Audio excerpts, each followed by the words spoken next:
Hey guys! Welcome back to the D-Pad. Yeah, I'm Rick. I'm John. And this is our sort of, our Pokemon X and Y post-mortem. Recap, post-mortem, Q&A, whatever you want to call it. We're going to just talk to you about our experience with the Nuzlocke. You know, technically a post-mortem is when you study a dead body. So I think that's pretty appropriate. That's how I feel every time I look at you. Good. Right. So let's just jump right into it. Boom. Gotcha. Okay. Yeah. So we took some questions from you guys on YouTube, on Reddit, and a couple other places too. I think on Twitter and the like. And we in real life. And in real life. And we thought that we might address some of those and talk about, you know, X and Y and how it went. And I'm sorry, you guys. There's a cat cleaning herself like 1 inch off of frame disgusting. right here. It's super distracting. Continue. Sorry. Yeah, no, that's good. You go ahead. You do your thing. Oh, is that okay? Yeah, no, so you wanted to jump in. I brought up a list of questions. So the first one is, what was your strategy? More focused on versus Rick John battles, or were you more focused on the in-game battles? So Rick, answer that question. So early game, I think I was more focused on surviving the game early on. Then around midway through, you got like a chip on your shoulder. Yeah, well, so at the beginning of the game, I was more concerned because I had played X and Y once, very briefly, up till about the 5th or 6th gym, and hadn't gone any further. And I know the Nuzlocke's can be really tricky, especially the early game. So I was like, all right, I got to make sure that I can at least survive. That the face-offs were kind of an extra, like they were meant to be a tiebreaker. If we both made it all the way to the end, then whoever won more of the face-off matches won the whole thing. See, so I looked at it like we would get like a point if you won the face-offs, and you get like a point if you won the you know, the game, and then you get like a point if you lost the fewest Pokemon. I kind of figured it was that, but I guess that is a tiebreaker. You should have brought that one up maybe when we were setting it up. Then if that's we can do that in the future. I just assume that's what you meant. But anyway, that's cool. But yeah, so early on it was fine, and then in the middle of the game we just started. The middle of the game was so short. And easy. Yeah, the level ups weren't really happening. The gyms for 3 through 6, I want to say, were all very close in levels, and the difficulty was really not there. And we were kind of starting to get bored with it, really. Yeah, with the main game a little bit. So I think we focused a little more on the rival battles at that point. And at that point, yeah, definitely focused a little bit more on how to survive, still survive the gym, but also have a backup for the face-offs. I'm not gonna lie, I never really thought about your team at all when I was going through. I was just trying to get through the game and have fun and get the team that I was just comfortable with. I could kind of tell only because I think I only won 2 of our matches, 2 of our 8, and they were both. One was right in the middle of the game. One was right at the tail end of the easy section, and the less so at the middle one. I think the middle one was a pretty close match, but the last one I think I swept you. On the second one that I won, it wasn't a sweep. 6-0. I killed somebody. No, it was. It was definitely because you beat me 5-1 at one point, okay. or 6-1. Yeah. I took out one of your dudes, and but I think that was I took you. That down was the probably whole just thing. like some bad choices or something. Yeah, there was. I think you threw out your Vileplume at Clover at one point. I was probably trying to stall, but I don't know. Yeah. Oh no, I remember that one. I went, oh fuck, because I didn't actually mean to hit that button. I was flying, so you had enough time to get out of it before it actually did anything too. How about you though? What about your strategy? Was pretty much all on the gym leaders. Not even. My strategy was just like make a team I liked. I never really thought about it much further than that. I noticed that we've got Chespin and a Squirtle up here. Yeah, with which us today. Are both mine actually. Yeah, I noticed that. Megan helped us decorate our set, and those happen to just be the only 2 stuffed Pokemon we have. So you're welcome, internet. Nepotism in the set design. Yeah, we just really want to make you feel like an outsider. Great, it's working. Yeah, all right, next awesome. question. What we got next? John, when did you start taking it seriously? Good question. Never. I think when I lost Kirby, I was like, oh shit, there is some challenge here. Like I'm not invincible. You're very first, yeah. Was Kirby my first? He was your first one to go down. Yeah, he was. To the 2 Baby to the 2 Kirby. Oh, the 2 Furfroos. Furfroos, yeah. This is really bad. Please don't also attack. Shit. Oh no! Oh, Kirby, no! Oh, shit. I did not think it would actually happen. Balls. Not cool. Okay. Yep. Well, anyway, that's when I started being like... That's where you caught that thing that became your Vileplume. Oh, okay. Estus, which is a great name. Anyway, so around the Kirby death time, I was like, oh shit, maybe I need to like put a little effort in and think about it a little bit. And I actually grinded a little bit all the way through. Yeah. I would never be... I don't know. I would never just like totally throw caution to the wind most of the time. I was very optimistic. So I never try to take it too seriously, though, because I find when I take things too seriously, I usually get worse. So I just, I kind of stayed in the middle of the road. You get too into it and you start to get blinded by just, I need to win. That's what happened to me at the end. I was so to explain, people got mad at me, like actually mad at me for the entire last chunk of the game because I was so, like, I was so still, like, kind of traumatized, I guess, by losing my dudes, and it was all one very quick mistake that I realized before the hit even came on Greninja. Can you show us your team on screen right now? Yeah. Of what it was before the dark times. Yeah. And then, all those guys, they died. Yep. And then Clover died too. Yeah. Shortly after. Yep. And then the other two guys died in that fit of paranoid, just panic. Trying to, I basically at the end of it, I still think your biggest mistake was letting Charizard just go against that Delphox and just take 10 Psychics in a row. Of course, one of them is going to be critical at some point. Well, I understand your strategy of trying to run down the PP, but that was just. I mean, it wasn't felt that coming. I was so scared. It was less trying to wear down the PP for it, and it was more trying to wait for it to just miss. Yeah, but Psychic, I think, has 100% accuracy, so it's pretty much certain to hit every time. And it just, and what was weird too, so it has 10 PP, and it got to 7 when it finally took me out. So it wasn't even like, it was absolutely a stupid strategy, and the worst one. And it's the same reason I think one of my guys went down earlier on too. I think Cadbury went down for a similar reason against the Gyarados, but. Yeah, no, it was that close to actually working, as stupid of a strategy as that was, and I am not repeating that idea in the future. I would advise against that. Yeah. All right, let's see. Rick, what strategies did you have coming from a previous Nuzlocke, and what could you have done differently to not lose? I like that question. Okay. Good question. For the first part, so for those of you guys who aren't aware, I started a Fire Red Nuzlocke 2 years before we did X and Y. Yeah. The original idea was I was going to do Fire Red, he was going to do Leaf Green, but I got pretty far into mine, and he had a lot of catching up to do, so it got harder and harder to set that up. I totally never did it, but that's going to actually start next week. Yep. So that's exciting. I'm going to actually do the Leaf Green. Not this coming Monday. We'll talk about that more at the end. I'm going to do the Leaf Green that I promised him I would 2 years ago. So that's going to be something. So coming out of that, the problem with doing a Nuzlocke of Fire Red is most of Red and Blue is just singed into my brain. Like the whole world map I can see in my head, and like, oh, well, you got rock and then water and then lightning and then grass and yada yada. So like a lot of the details are really finely laid out in there, but for X and Y I know so little. So part of it was just to expect the unexpected, kind of. I tried pretty hard to make sure that I had backups for everything.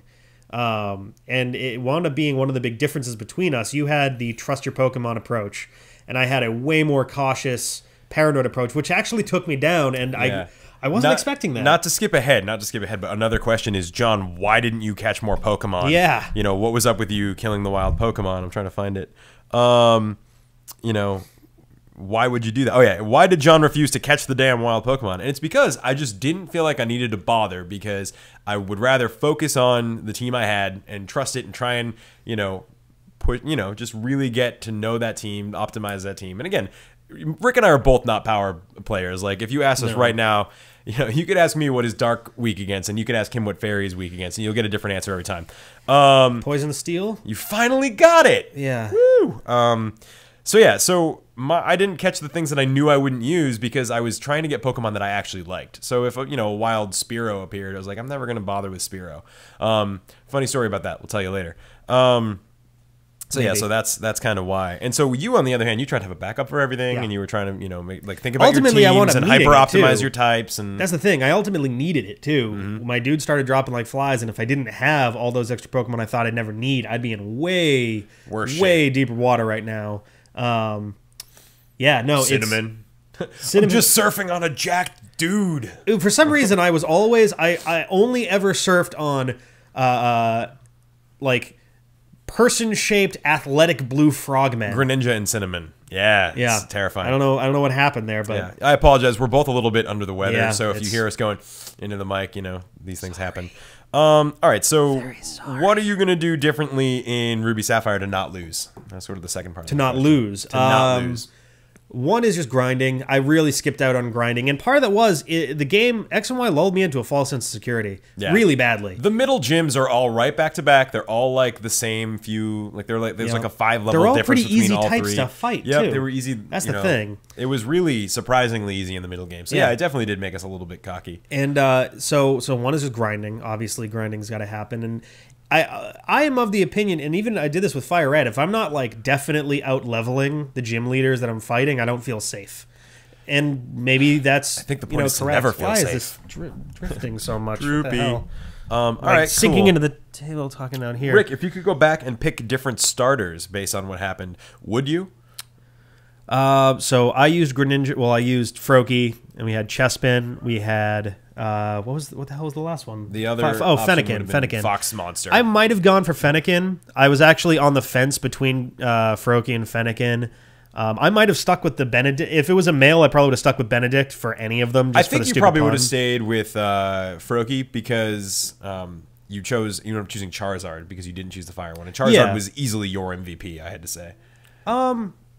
I think Charizard. Yes and no. I mean, there's definitely an element of MVP just because he was strong and solid. In the same way, I'd say Thumper for the same reason would have been your MVP. But I think when it comes to figuring out an MVP, I feel like it's got to come more from the challenge of the situation at hand and following through. In which case, I would probably throw it to Blood Sausage on my team. Oh, interesting. Maybe Onion Knight, just because early game Onion Knight was unusually strong. Yeah, Onion Knight was solid. But Blood Sausage, I had pretty much cast aside really early and threw it in as a backup. I'm surprised she stayed on your team as long as she did. I did too, but I had a strong psychic Pokemon, and that helped a lot. Yeah. And it was really depressing to watch her go. At least you can psychic the shit out of him. Oh, bug. Yep.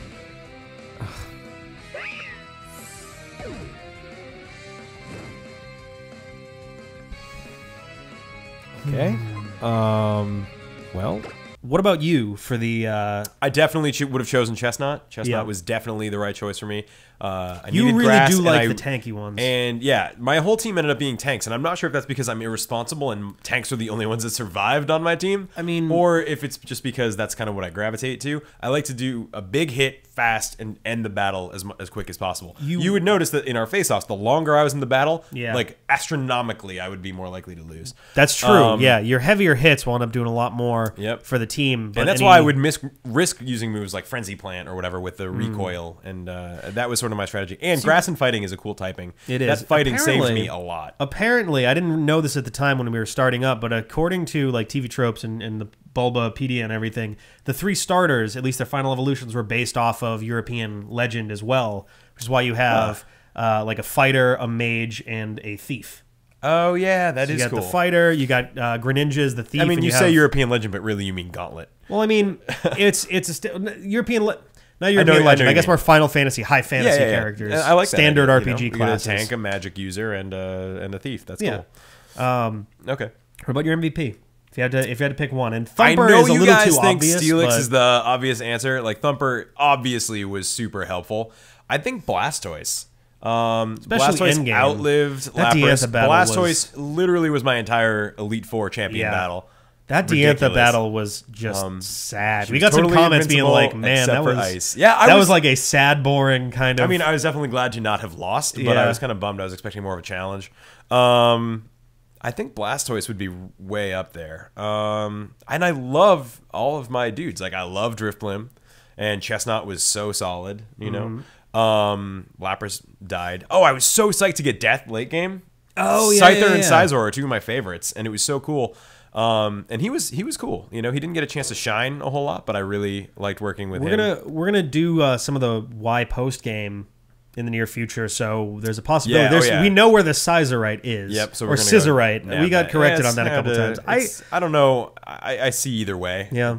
I think it's kind of dumb if it's scissor. Singular Z. If it's just I don't scissor really see spelled wrong. Yeah. I don't know. I don't know if I like that. And Yveltal, obviously. You know, Yveltal was big. We are going to do legendaries in Ruby Sapphire. I am happy to say that I was able to beat CJ without using Xerneas. That's true. Yeah, CJ, we both got our turtle badge. We got our turtle badge. I feel bad for Siege because he was definitely working his ass off to build that team up. And, I don't know what happened there. I don't know. And everyone was like, "Oh, well, Yveltal did it," but yeah, but Rick beat him too. So I mean, Yeah, Rick beat him. I got an awesome comment from Frozen Foxy, basically saying this is what makes it clear that if it wasn't for that one mistake with Greninja, that he would have no problem getting through the rest of the game. Yeah, your team was smarter than mine. It was Yours really it was tighter. It was more well balanced. Your typing was a little broader. All it takes is one stupid move, and the whole literally Greninja fell in the whole game. I could have probably made it. Still, with Xerneas and Blood Sausage and... I mean, Xerneas getting guillotined is just a run of bad luck. That that Rick was luck. You got ricked. The worst thing was, so we got informed on how that works. So it is totally ineffective if you're a higher level than the thing that you're guillotining. Yep. No, other way around. If the thing you're attacking is higher level, it doesn't work at all, ever. The accuracy is 30%... plus the difference of your levels. Right. So it was only a 30% chance of it even hitting in the first place. Because they were the same level. Xerneas and that Haxorus were the same level. What makes it worse is if you look down in that episode at the experience bar, like one more good battle would have been enough for him to level up and be completely immune to guillotine. Yep. So it was just shitty luck. And I like that Axew is kind of my mascot, and Haxorus is what ruined your day. Oh, man, I didn't even think of that. That's good. And Drudagon. Fucking Drudagon, that was Rocky so depressing. helmeted to death. I wanted you to get a Drudagon. I wanted it too. That would have helped helped a lot. Huge difference. Cool. All right, we got to move on to some more questions. If it hadn't been for Kirby's early death, how long do you honestly think you would have kept him on your team? Keep in mind his typing overlapped with Dragonzord. Well, thank you for that very specific question. I probably would have kept him until I got Lapras. As you guys know, Lapras and Blastoise largely overlapped, and I kept them both anyway because they were both tanky, they were both awesome, and I used them slightly differently, but pretty close. Well, so having... Lapras and Kirby and Blastoise would have been ridiculous. I mean, keep in mind too, you would have had You probably would have kept Robotnik, I think. If no, you had Estus is what you swapped out Lapras for, I think. Yeah, only when shit got tough, and I think I ultimately put Lapras back in, and that's how he died. Yeah. Yeah. What about you? Were there any deaths you had where you were like, if that person hadn't died, they'd still be my team right now? Oh, gee, I don't know. I can definitely not think of 7 specific Pokemon for which that. I kind of like stop. I don't really count your game after that point. I'm talking about earlier game. Early deaths you had that you like would have carried all the way through. Well, let's find out. We pulled up the list, and I just got to look at it for a second. He's got a thing going on. I don't know what. There we go. The password to my Surface is just tapping the fox's nose 3 times. If you have a Surface, you might know what I mean. I was incredibly depressed about Napoleon the Doduo being knocked out right away because I actually do, not as much as I love Farfetch, but Doduo, Dodrio are definitely among my favorites. Thing for weird birds. Yeah, I like Fearow too. Fearow's pretty cool. Thing for weird birds. Amora, I was never really that not interested, but not that invested in. Yeah, it was Tyrant, the first I might have exact kept thing. If Tyrant he had lived, is cool. He's a cool. I got a Tyrant when I played Pokemon Y. The one time I've touched the games, I had a Tyrant, and I loved Tyrantrum. Soylent would have been really cool as a Golurk, a Ghost Ground that can fly. That would have been great. Yeah. And then after that, I actually those are the only guys that I lost up until Benedict. Oh man, I only dropped those 3. Looking at Rick's chart here, we'll put it on the screen. So I have 13 dead Pokemon. It's rough. It's pretty bad. You only got 7. No, but and most of those were early too. 5 of those were really early. And Coco, one of them came. by the way. That's Coco, by the way. Yep. A lot of you were asking what the cats are like since they are very well featured on our show. The other one's in timeout. The other one can't be out while we're doing important things. Yeah. But if looking at my list, I actually probably would have kept Quetzalcoatl, Tyrant, and Ghost Train all the way through. You would have kept a Pidgeot. I would have, because he was like Quetzalcoatl and Mothula. Both were just like remarkable members of their species. Serious. Like Mothula was way too good for what the hell is his real name? Vivillon. Vivillon. Yeah, Mothula was way too good for a Vivillon. In the early game, he was kicking ass. He was doing a lot of damage, yeah. Yeah, but then he got dead, so that happens. Got dead. So maybe he wouldn't have made it. Tanuki, whatever. Sorry. That was definitely like that and Ghost Train were just like, hey, I got this new Pokemon. Throw it out, dead. Yeah. Right away. Ghost Train was amazingly quick. So yeah, that was a bummer. But Haunter and Gengar are 2 of my favorites, so I probably would have tried to keep him. But it's fine. I'm sure that the Pokemon that you take on in Omega Ruby and Leaf Green are going to be the pinnacle of their form. Yeah. Oh, absolutely. Especially the ones you choose. Just shut up. Okay. You'll see what we're talking about. When can we battle? So, yeah, a lot of people have been asking about battles. I guess there was some confusion when we did our State of the D. That logo. We had some confusion over whether or not we were starting up battles that weekend, which is not true. We're also not starting it today. We're gonna start getting a hold of people real soon in the next couple weeks. This coming week is actually a really busy one for us. We have a whole bunch of series starting and ending all at once. Smash for Wii U just came out. Ruby, our first video went up while we were recording this. Ruby and Sapphire are going on. We've got Four Swords Adventures. We've got Minish Cap. Hyrule Warriors is wrapping up. Got a lot of shit, guys. Leaf Green is also going to be coming up too. So we got a lot of stuff happening. But once the smoke clears, basically December. Yeah. The short answer is we've got 1 or 2 lined up already. Yeah. So it should happen. What you guys should do if you want to battle us, fix this friggin' thing is drooping on us. If you want to, ain't that always your problem? If you want to, yeah, it is. If you want to battle us, that was a terrible joke to make. Rick@dpad.fm. Yeah, email us, comment here, and we'll get that set up. And the idea is people were wondering what we were going to do. If you have a means to record your own audio, video is helpful, but video doesn't matter as much. But the audio, if you can record yourself, then by all means do so, and you can send that along to us. Otherwise, we'll get Skype audio. Yeah, we'll do Skype audio. And we'll make it work. And bonus points for creative teams. Have a sort of like an idea for your team if you can. I may not have a main team for the Elite Four, but at least you got a turtle badge. I got my 9th badge. A turtle badge. Rick got a ghost turtle badge. Boom. From all the dead turtles out there. Oh, damn. All right, thank you guys for joining us here on the D-Pad, so we can talk about our Pokemon XY Rivals Nuzlocke Rival Lock Rivals Battle Challenge. We started. We need to come up with a good name for it because, as far as we can tell, no one's ever done it before. And now we've got people who have been inspired by us to do the same. So it needs a unified name. We figure the more appropriate, easy to identify name would be a Rival Lock. Rival Lock makes sense. It's 2 people who are rivals. Me personally, I internally like to think of it as a padlock. See what we did there? Yeah. Okay, so check us out for our Padlock Rival Locks. We have XY just finished up. We have Ruby Sapphire starting tomorrow. Monday is our first Omega New Ruby. Ones, Omega Ruby and Alpha Sapphire. I'm doing Sapphire. that. Yep. Omega Ruby. And then we've got Leaf Green starting in a week. And our other videos, Hyrule Warriors, Minish Cap, Smash for the Wii U, Twilight Princess, Four Swords Adventures. There's so many. It's hard to remember. There's a lot of them. Cool. And X and Y will be continuing, I guess, on weekends, like 1 a week kind of thing. Here and there. I'm going to be grinding to see if I can actually make it through Victory Road to the Elite Four. And John is going to be exploring the post game. We got 2 caves. We have Looker's Quest. All sorts of legendaries. We have a couple things to take a look at. Cool. So also stay tuned for more live video content because this is fun and we have lights now. And we're going to have all of our equipment working and doing awesome stuff in the future, too. Maybe we won't need these things here just anymore. Real quick, happy birthday to my mom. It's she's a good mom. Thank you for everything. And, yeah. He's trying really hard not to drop a joke that he... it's fine. Yeah. Cool. All right. Anything else? I think that's about it. All right. D-Pad loves you.